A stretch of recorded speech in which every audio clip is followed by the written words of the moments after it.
This video is going to be a quick rundown of the Ninetails lockdown. The Ninetails lockdown being a different set of missions than the Xeno threat incursions. The Ninetails lockdown took place last night, and half of my footage is gone. I have no idea why. However, I did have 30Ks and some other interesting crashes.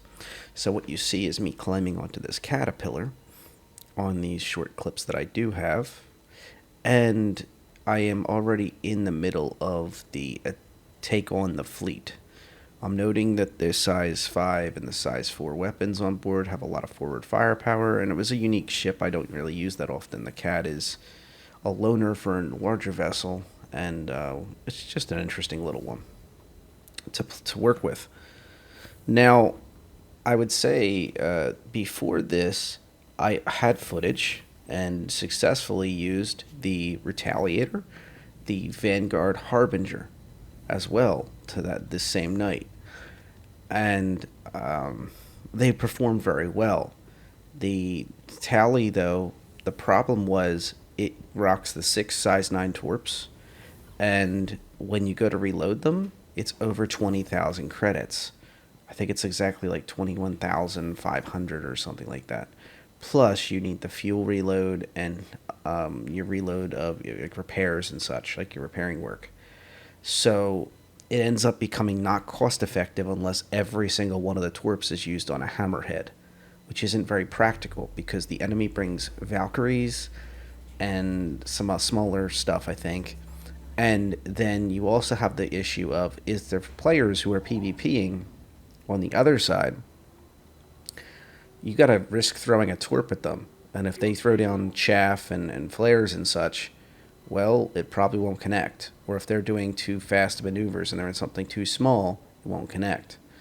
If you have a fully loaded Retaliator with gunners, I guess this wouldn't be too big of a deal, but it is because if you're by yourself, or with minimal gunners as well, I'd argue, is also would be a problem. So I think I killed 4 hammerheads, maybe 3, I think a 4th. And you'll see in this video how it's kind of inconsistent. Like, you don't get, like, credit. Like, you just see it blow up eventually, and the target's no longer there. And then most of the time you'll hear the major who's involved with this. He's very energetic. He will be yelling, like, there's more incoming combat files. So, for the Xeno threat. So anyway, so you won't see the Tali, you won't see the Vanguard. The Vanguard Harbinger did quite well as well. Its collection of like different size missiles, I think it has size 2s and 3s, I think they were. When you hit the G key, you can kind of increase the number of missiles you can fire at once. On the Tali, that would be a terrible idea because you'd be trying to throw like basically an I win button size 9 torp at something and you'd waste a second one. But on the Vanguard, on the other hand, because they're smaller, throwing a volley of 2 or even 3 missiles at the same time is hilarious because you can watch these Valkyries pop in like a second. And on a smaller ship, that's pretty cool. Also, it's got its main gun is on its trigger, and then when you right click, you've got your backup smaller weapons. I was just using the main gun with its whatever it is. I think it's some type of super heavy ballistic on that Vanguard Harbinger. Within a few shots, it was popping the enemies. It was really good. I was very pleased with it. It was just not sustainable though. The main trigger gun eventually runs out of juice, and that's a problem to say the least. So I would say that out of the 3, strangely, the Caterpillar worked better because it had more sustainability with those size 5s and 4s on the guns. 2 in each. Now, it's not very practical against PvPers or something, but without gunners. But you can still see that it's just a very simple ship for what it does, and it's very straightforward, and it gets the job done. I would say that the Vanguard Harbinger is also solid. I've heard people already saying the Vanguard series in general in this game mode is fantastic. Last night, anecdotally, I heard one person mentioning about how they had a Vanguard rigged up with energy weapons across the board, and they were just having a blast with it. I think they meant the base standard Vanguard that doesn't rely on the missiles and the torps to be able to do a little more oomph, to say the least. That being said, the Vanguard Harbinger having those 4 size 5 torps certainly helps matters. It really does make it a powerful ship to be reckoned with. And speed matters in this. You can't quantum anywhere. It's like 100 to 200 kilometers away from the site.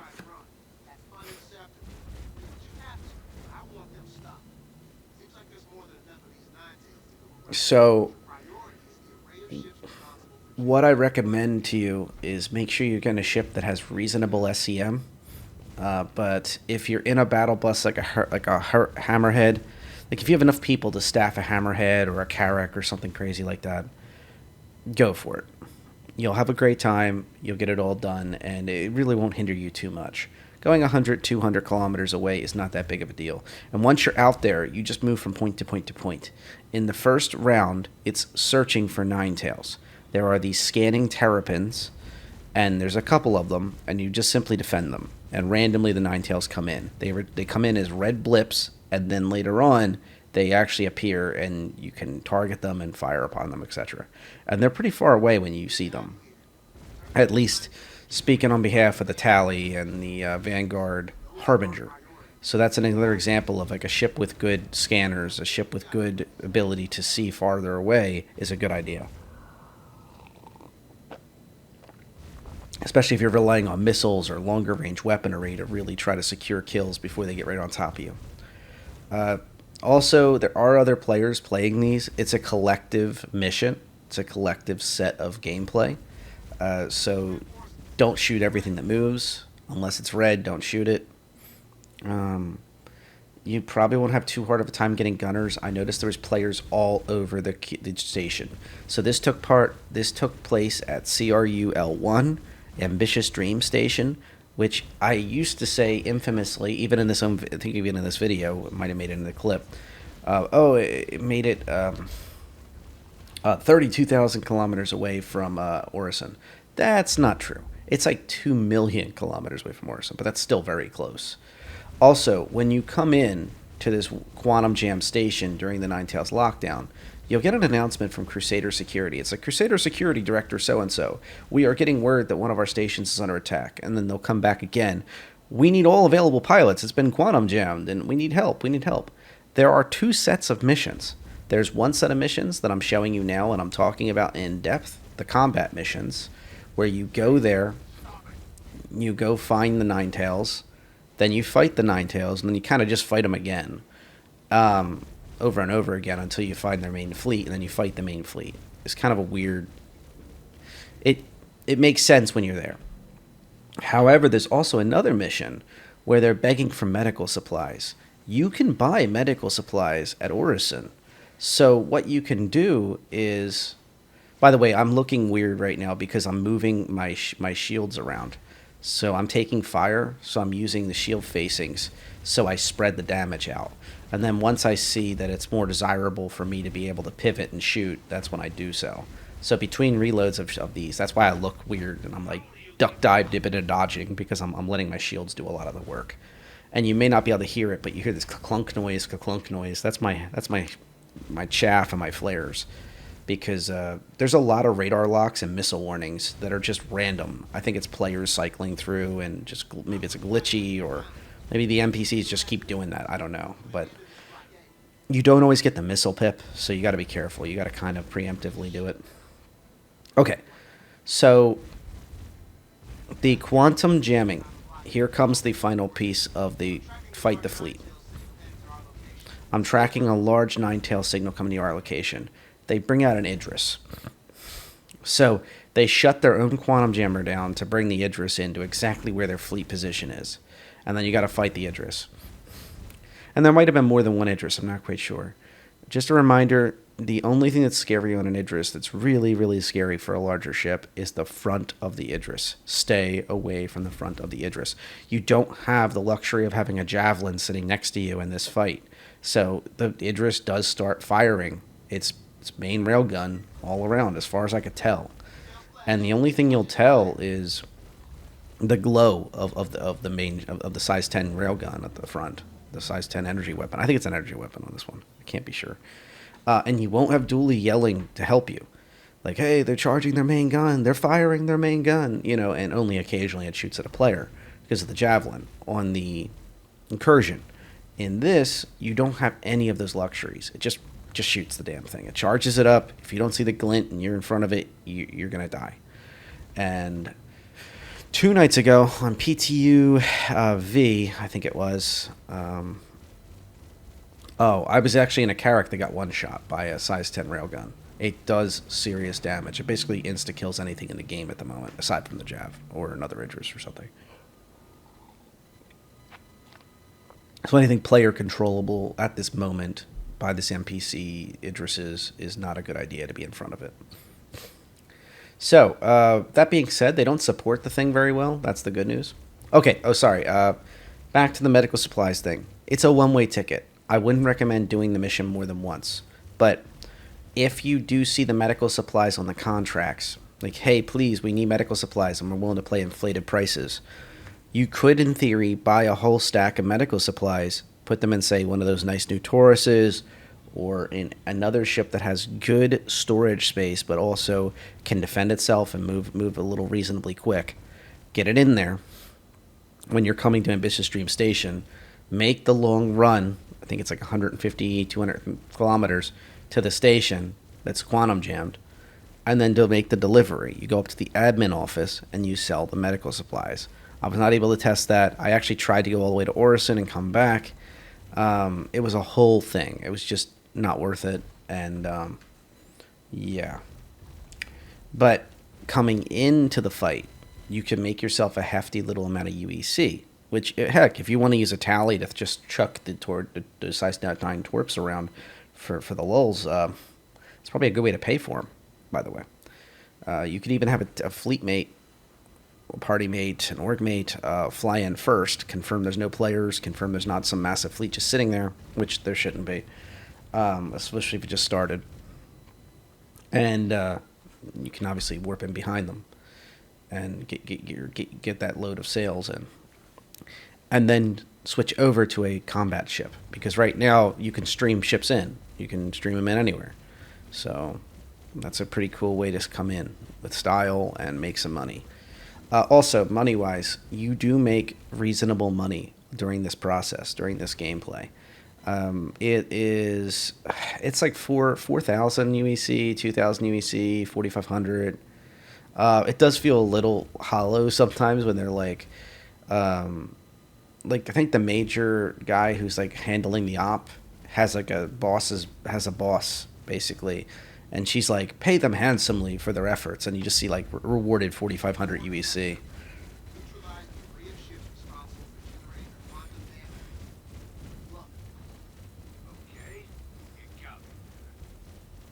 So I would say that it's still worth it though. I think I walked away with around 50K by the end of the night. But then remember, I was spending a lot of that on reloads and reloads. I had to stop using the Tali because the Tali, I resupplied it once, and I was like, where did half my money go? And yeah, it was because of those dang torps. They're like 21-something K.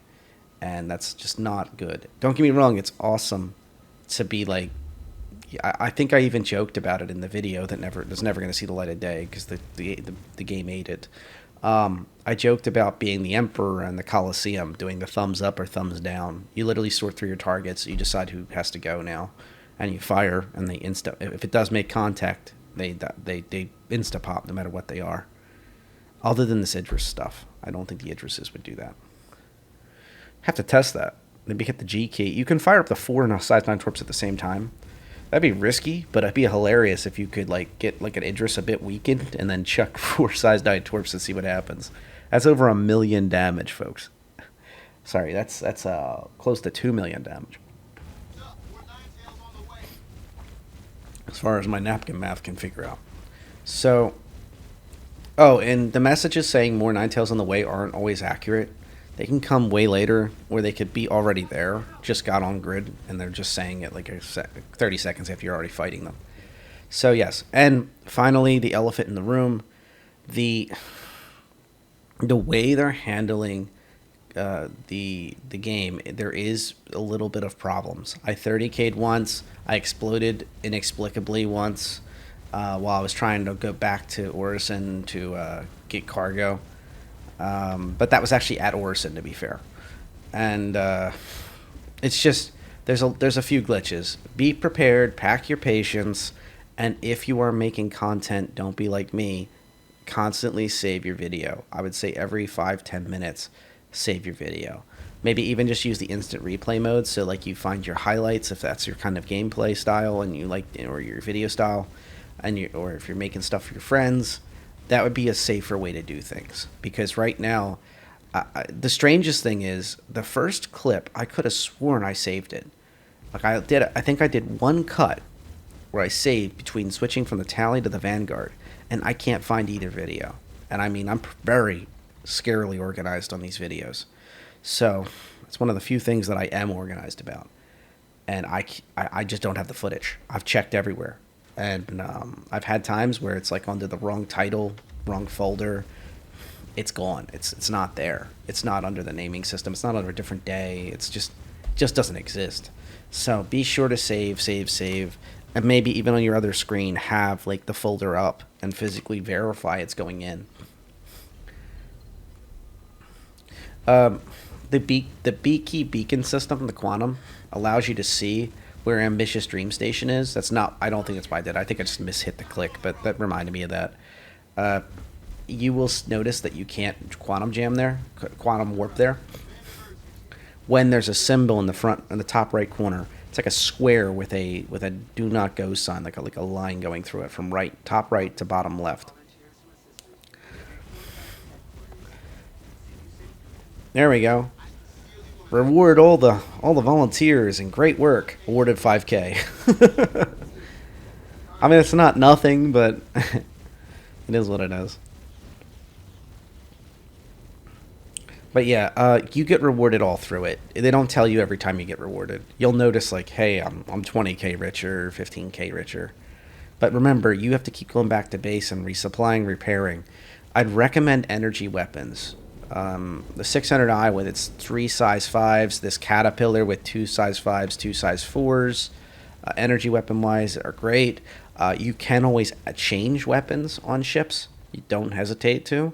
If you have a ship with ballistics on board, switch them over to something more sustainable. Switch them over to energy weapons for this type of fighting. Unless you're like, I want to keep these weapons as ballistic in case a player shows up. And that's really what the devs want you to do. They want you to have to make that decision, which is interesting.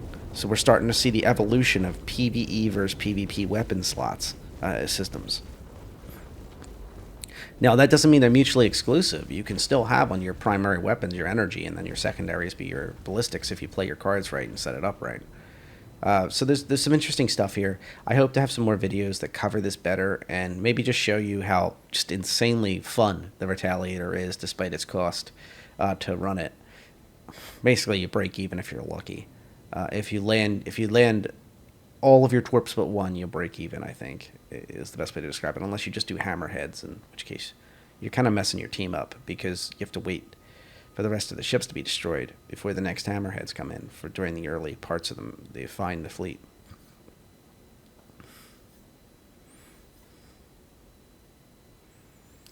So when you see Ambitious Dream Station, this is the view you'll have. I don't know why I'm spinning so much. This thing really tugs like a boat, especially after it takes a few hits. But you know what? This ship got me home.